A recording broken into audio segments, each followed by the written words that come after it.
నమస్తే. ఈ వీడియోలో పీసీఓడి, పీసీఓఎస్ సమస్యలను తగ్గించుకోవడానికి ఇంట్లోనే ఉంటూ ఒక 30 మినిట్స్ యోగా ఎలా ప్రాక్టీస్ చేయాలో తెలుసుకుందాం. ఫీమేల్ రీప్రొడక్టివ్ సిస్టమ్‌లో వచ్చే సమస్యలనే పీసీఓడి, పీసీఓఎస్ సమస్యలు అంటారు. అంటే యూట్రస్‌లో సిస్ట్‌లు గానీ, యూట్రస్‌లో ఫైబ్రాయిడ్స్ గానీ, ఫాలోపియన్ ట్యూబ్స్ క్లోజ్ అయిపోవడం, ఓవరియన్‌లో సిస్ట్‌లు, బల్కీ యూట్రస్ ఇలా చాలా రకాల సమస్యలు ఆడవారిని ఇబ్బంది పెడుతూ ఉంటాయి.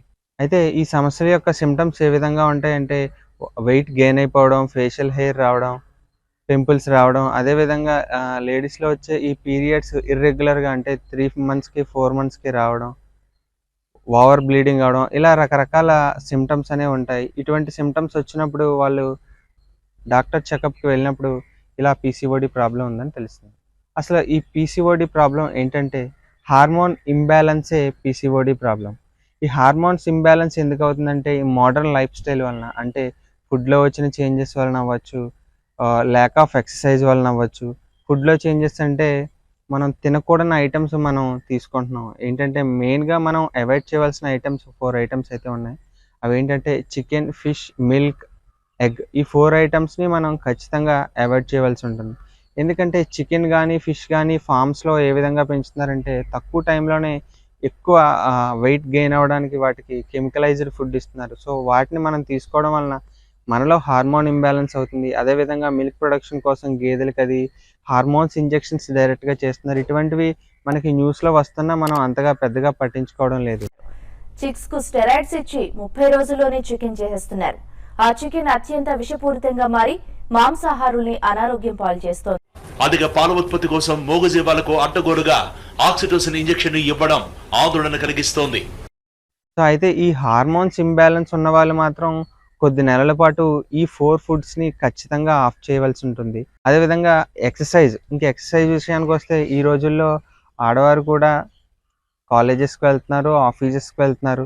సో, అయితే ఎక్కడ చూసినా కూడా వీరికి లోయర్ అబ్డోమెన్ మీద ప్రెషర్ అనేది రావడం లేదు. సపోజ్ ఆఫీస్‌లో చైర్‌లో వర్క్ చేస్తారు, డైనింగ్ టేబుల్ మీద తింటారు, ఇంటికి వస్తారు, సోఫాలో రిలాక్స్ అవుతారు, వెస్టర్న్ టాయిలెట్ యూజ్ చేస్తారు, తర్వాత బెడ్‌పై పడుకుంటారు. ఇంక ఎక్కడ చూసినా కార్‌లో ట్రావెల్ చేస్తారు. ఎక్కడ చూసినా కూడా వారికి లోయర్ అబ్డోమెన్ మీద ప్రెషర్ పడే అవకాశమే ఉండట్లేదు. ఈవెన్ కింద కూర్చోవడం అనేది కూడా ఇప్పుడు తగ్గిపోయింది. సో, దానివల్ల ఏమవుతుందంటే ఈ సమస్య అనేది వస్తూ ఉంటుంది.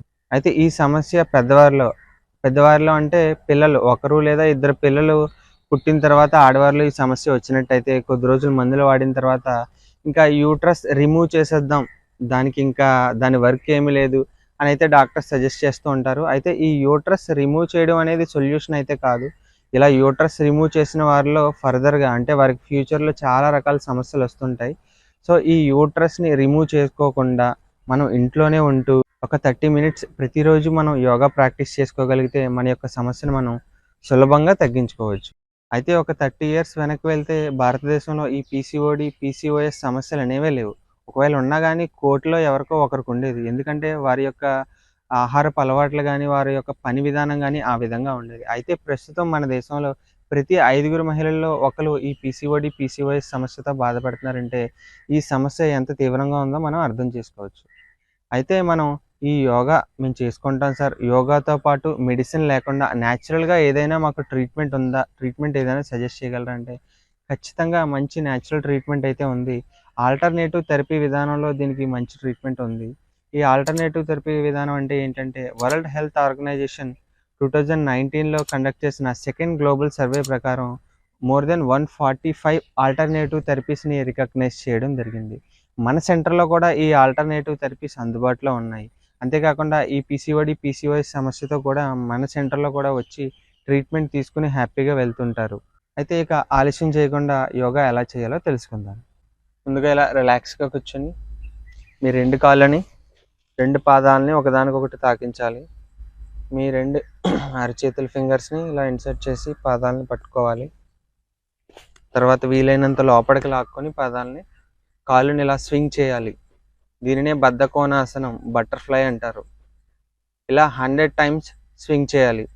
ఇలా 100 టైమ్స్ స్వింగ్ చేసిన తర్వాత మీ కాళ్ళని ఎదరకు చాపుకొని రిలాక్స్ అవ్వాలి. ఇలా 5 టైమ్స్ చేయాలి. ఓకే. ఇది అయిపోయిన తర్వాత వక్రాసనం. అంటే ఇలా మీ రైట్ లెగ్‌ని లెఫ్ట్ లెగ్ కిందకి పెట్టుకొని మీ లెఫ్ట్ లెగ్ని, అరికాల్ని రైట్ నీ దగ్గర ఉంచాలి. So opposite hand, left leg ఇలా పెట్టాం కదా, అంటే రైట్ హ్యాండ్ని లెఫ్ట్ లెగ్ మీద పెట్టి మీ లెఫ్ట్ హ్యాండ్ని వెనక్కి పెట్టి ఇలా ట్విస్ట్ అవ్వాలి. ట్విస్ట్ అయిన తర్వాత మీ అప్పర్ బాడీ ట్విస్ట్ అయిన తర్వాత ఈ పొజిషన్లో 5 times breathe in breathe out చేయాలి. ఇలా 5 times breathe in breathe out చేసిన తర్వాత హెడ్ని స్లోగా తిప్పుతూ మీ చేతిని రిలీజ్ చేయాలి. తర్వాత మీ కాలును కూడా ఇలా రిలీజ్ చేసి సేమ్ ఆపోజిట్లో కూడా చేయాలి. లెఫ్ట్ లెగ్, రైట్ లెగ్ ఇలా ఫోల్డ్ చేసుకొని ఆపోజిట్ హ్యాండ్ ఇలా పెట్టి మీ రైట్ హ్యాండ్ వెనక్కి పెట్టాలి. హెడ్ని కూడా వెనక్కి తిప్పాలి. ఇలా 5 times breathe in breathe out అయిన తర్వాత స్లోగా హెడ్ని రిలీజ్ చేస్తూ మీ చేతులు కూడా రిలీజ్ చేయాలి. దీని పేరే వక్రాసనం. ఇది 5 టైమ్స్ చేయాలి. నెక్స్ట్ ఆసనం, ఇలా వజ్రాసనంలో కూర్చొని మీ 2 చేతుల్ని, అరచేతుల్ని ఇలా బొటనవేలు ముందు ఫోల్డ్ చేసి తర్వాత 4 ఫింగర్స్ని ఫోల్డ్ చేసి ఇలా మీ పిడికిడిని మీ నావెల్ రీజన్కి అటు ఇటు అంటే మీ లోయర్ అబ్డమెన్లో ఇలా ఉంచాలి. ఇలా ఉంచి గాలి తీసుకొని గాలి వదులుతూ స్లోగా ఫార్వర్డ్ బెండ్ అవ్వాలి.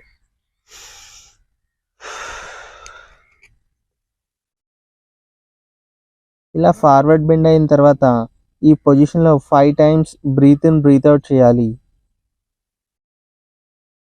ఇలా 5 times breathe in breathe out అయిన తర్వాత స్లోగా గాలి తీసుకుంటూ పైకి లేవాలి.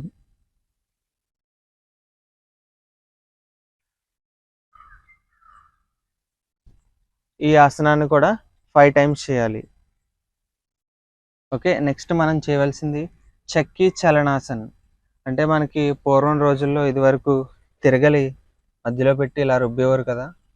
సో అదే పొజిషన్లో మూమెంట్స్ చేస్తాం ఈ ఆసనంలో.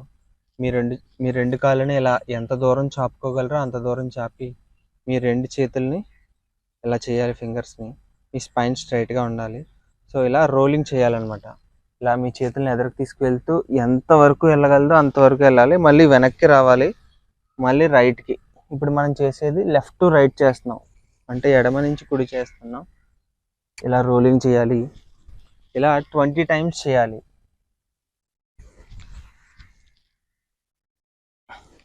ఇలా లెఫ్ట్ సైడ్ 20 టైమ్స్ అయిపోయిన తర్వాత సేమ్ ఆపోజిట్ డైరెక్షన్లో చేయాలి. అంటే రైట్ టు లెఫ్ట్ ఫుల్గా రోల్ అవ్వాలి, మ్యాక్సిమం ఫార్వర్డ్ బెండ్ అవ్వాలి, మళ్ళీ వెనక్కి రావాలి, మళ్ళీ side to maximum forward bend, మళ్ళీ వెనక్కి రావాలి. ఇలా లెఫ్ట్ 20 టైమ్స్, రైట్ 20 టైమ్స్ చేస్తే ఇలా ఒక సెట్ చేసినట్టు అవుతుంది. ఇలా 3 సెట్స్ చేయాలి. అంటే లెఫ్ట్ 3 టైమ్స్, రైట్ 3 టైమ్స్ చేయాలి. ఓకే, నెక్స్ట్ ఇప్పుడు మనం చేసుకునేది బద్ధ కోణాసనంలో వేరియేషన్, అంటే బటర్ఫ్లైలోనే ఇది ఒక వేరియేషన్. ముందుగా మీ 2 కాళ్ళని ఇలా ఫోల్డ్ చేసుకోవాలి. అరికాళ్ళు 2 ఒకదానికొకటి టచ్ అవ్వాలి. మీ కాళ్ళు 2 ఇలా రిలాక్స్ పొజిషన్లో ఉండాలి. మీ చేతులు ఇలా వెనకకి రిలాక్స్గా ఉండాలి. ఈ పొజిషన్లో 5 టైమ్స్ గాలి తీసుకుని వదలాలి. ఇలా 5 టైమ్స్ గాలి తీసుకుని వదిలిన తర్వాత మీ 2 కాళ్ళను స్లోగా స్ట్రైట్గా చాపుకోవాలి, చేతుల్ని స్ట్రైట్గా తీసుకురావాలి. ఈ ఆసనాన్ని 5 టైమ్స్ చేయాలి. నెక్స్ట్ మనం చేసే ఆసనం పవనముక్తాసనం. అంటే మీ 2 కాళ్ళని ఇలా ఫోల్డ్ చేసుకుని పొట్ట మీదకి తీసుకురావాలి. 2 అరచేతుల ఫింగర్స్ని ఇన్సర్ట్ చేస్తూ మీ మోకాళ్ళను పొట్ట మీదకి తీసుకురావాలి. మీ తలను స్లోగా పైకి లేపాలి. ఇలా ఈ పొజిషన్లో కూడా 5 టైమ్స్ గాలి తీసుకుని వదలాలి. ఇలా 5 times breathe in breathe out చేసిన తర్వాత స్లోగా మీ తలను కిందకి తీసుకువెళ్తూ మీ కాళ్ళను కూడా స్లోగా చాపుకొని నార్మల్ పొజిషన్కి రావాలి. ఈ ఆసనాన్ని కూడా 5 టైమ్స్ చేయాలి. నెక్స్ట్ ఆసనం, మీ 2 కాళ్ళని ఇలా ఫోల్డ్ చేసి మీ 2 అరచేతుల్ని నేలకు తాకించాలి. మీ స్పైన్ని స్లోగా పైకి పుష్ చేయాలి. మీకు ఎంత వీలైతే అంత మీ స్పైన్ని పైకి పుష్ చేయాలి. ఈ పొజిషన్లో 5 టైమ్స్ గాలి తీసుకొని వదలాలి. ఇలా 5 టైమ్స్ గాలి తీసుకొని వదిలిన తర్వాత స్లోగా కిందకి రావాలి. 2 కాళ్ళు చాపుకొని రిలాక్స్ అవ్వాలి. ఈ ఆసనాన్ని కూడా 5 టైమ్స్ చేయాలి. నెక్స్ట్ ఆసనం నౌకాసనం. ముందుగా మీ 2 కాళ్ళను దగ్గరికి ఉంచి స్లోగా 45 డిగ్రీస్లో లేపాలి. తర్వాత మీ అప్పర్ బాడీ హెడ్ చెస్ట్ కూడా స్లోగా పైకి లేపాలి. మీ 2 చేతుల్ని ఇలా ఉంచాలి. ఈ పొజిషన్లో కూడా 5 టైమ్స్ బ్రీత్ తీసుకుని వదలాలి. 5 టైమ్స్ బ్రీత్ తీసుకుని వదిలిన తర్వాత స్లోగా మీ అప్పర్ బాడీని లోయర్ బాడీని కిందకి తీసుకొచ్చి రిలాక్స్ అవ్వాలి. నెక్స్ట్ చేయవలసిన ఆసనం భుజంగాసనం. అంటే మీ 2 అరచేతులని భుజాలకి కిందన ఉంచి స్లోగా మీ తలని ఛాతీని మీ మోచేతుల్ని స్ట్రైట్ చేస్తూ పైకి లేవాలి. మీ తలని వీలైనంత వెనకకు తీసుకువెళ్ళాలి. ఇలా వెనకకు తీసుకువెళ్ళిన తర్వాత ఈ పొజిషన్లో 5 టైమ్స్ గాలి తీసుకుని వదలాలి. ఇలా 5 times breathe in breathe out చేసిన తర్వాత స్లోగా మీ మోచేతులను ఫోల్డ్ చేస్తూ స్లోగా నార్మల్ పొజిషన్కి వచ్చి మీ 2 చేతుల్ని ఇలా పెట్టి రిలాక్స్ అవ్వాలి. ఈ ఆసనాన్ని కూడా 5 టైమ్స్ చేయాలి. నెక్స్ట్ చేయవలసిన ఆసనం శలభాసనం.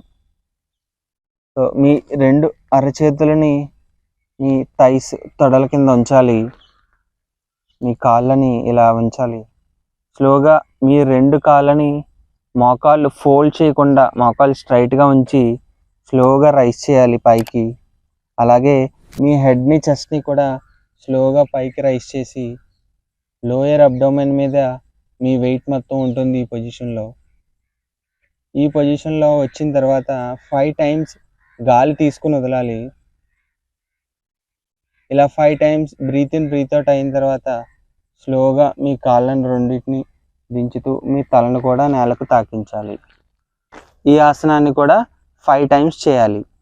నెక్స్ట్ ఆసనం ధనురాసనం. ముందుగా మీ 2 కాళ్ళను ఇలా ఫోల్డ్ చేసి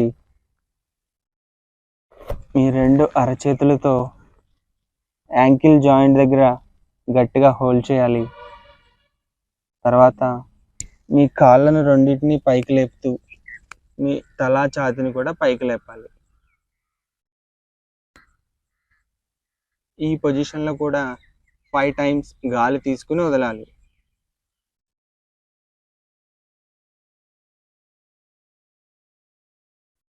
ఫైవ్ టైమ్స్ గాలి తీసుకుని వదిలిన తర్వాత స్లోగా మీ కాళ్ళని దించుతూ చేతులను రిలీజ్ చేసి రిలాక్స్ పొజిషన్లోకి రావాలి. ఈ ఆసనాన్ని కూడా 5 టైమ్స్ చేయాలి. ఓకే, ఈ ఆసనాలన్నీ చేసుకున్న తర్వాత ఇలా ఒక సిట్టింగ్ పొజిషన్లో కూర్చొని స్పైన్ స్ట్రైట్గా ఉంచి మీ 2 చేతులు మోకాల మీద ఉంచుకొని మనం చేయవలసింది కపాల్భాతి.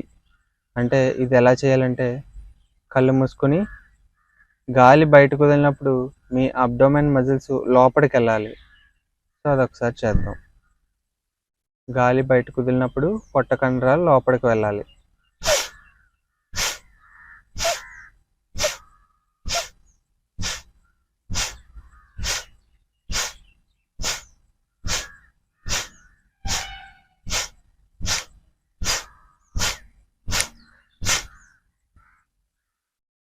ఇలా ఈ కపాల్భాతిని ఒక 5 మినిట్స్ చేయాలి. 5 మినిట్స్ అంటే మనం కంటిన్యూస్ చేయలేం.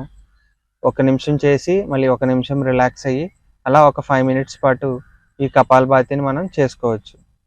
అయితే ఇప్పుడు చెప్పిన ఈ ఆసనాలన్నీ కూడా అందరూ ఒకేలా చేయలేరు.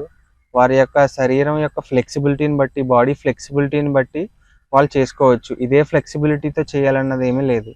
సో వారి యొక్క ఫ్లెక్సిబిలిటీని బట్టి అనుకూలంగా వారు చేసుకోవచ్చు. చూశారు కదా, ఈ యోగా కనీసం మీరు ప్రతిరోజు ఒక 30 మినిట్స్ ప్రాక్టీస్ చేసుకున్నట్టయితే మీకు సమస్య ఆల్రెడీ ఉన్నా కానీ ఈ సమస్యను మనం సర్జరీస్కి వెళ్లకుండా, మెడిసిన్స్ సంవత్సరాల తరబడి వాడకుండా మనం సులభంగా తగ్గించుకోవచ్చు. మరొక వీడియోలో మళ్ళీ కలుద్దాం.